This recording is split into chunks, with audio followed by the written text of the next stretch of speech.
मेरा नाम देवा तिवारी है। ये मेरे पिताजी हैं।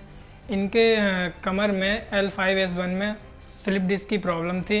ये इनके कमर से लेके राइट लेग में नीचे तक पेन जाता था।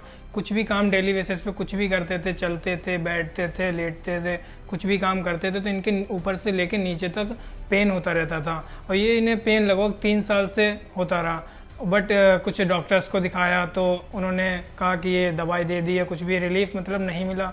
उसका तो एक ने बोला फिजियोथेरेपी करवानी है, फिजियोथेरेपी भी करवाई बट उससे भी कोई रिलीफ नहीं मिला।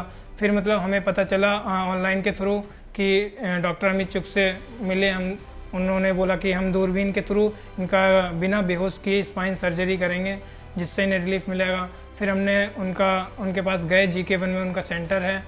फिर वहाँ जाके उन्होंने स्पाइन सर्जरी के थ्रू उनका इलाज किया जिससे कि अब ये है कि इनका रिलीफ पूरा मिलता है। किसी भी काम में अब इतनी तकलीफ़ नहीं आती, इनका कोई पेन नहीं होता। जो पहले ऊपर से नीचे तक पेन होता था, कमर से लेकर नीचे तक पैर तक, अब इनका कोई पेन नहीं होता।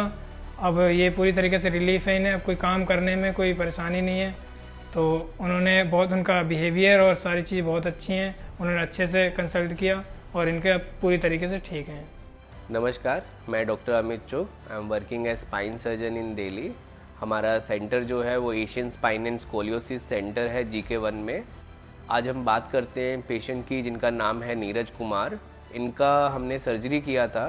इनको सर्जरी के टाइम पे जब हमने इनके इन्वेस्टिगेशंस करवाए थे तो इसमें पाया गया कि इनको स्लिप डिस्क है काफ़ी बड़ा, जिसके लिए हमने इनको सर्जरी एडवाइस की थी। काफ़ी टाइम से ये मेडिसिन ले रहे थे बट कुछ भी रिलीफ नहीं हुआ था।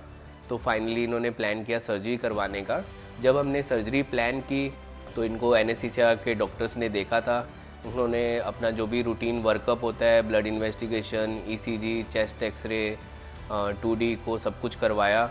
सब इन्वेस्टिगेशन करवाने के बाद पता चला कि इनको जो है लंग्स में काफ़ी प्रॉब्लम है जिसकी वजह से इनको एनेस्थीसिया नहीं दे सकते। तो ये सुनने के बाद पेशेंट जो है वो काफ़ी डिसअपॉइंट हो गए थे कि ये सर्जरी उनकी नहीं हो पाएगी और उनको इसी दर्द के साथ जो है रहना पड़ेगा और उनको ये दर्द जो है हमेशा टॉलरेट करना पड़ेगा।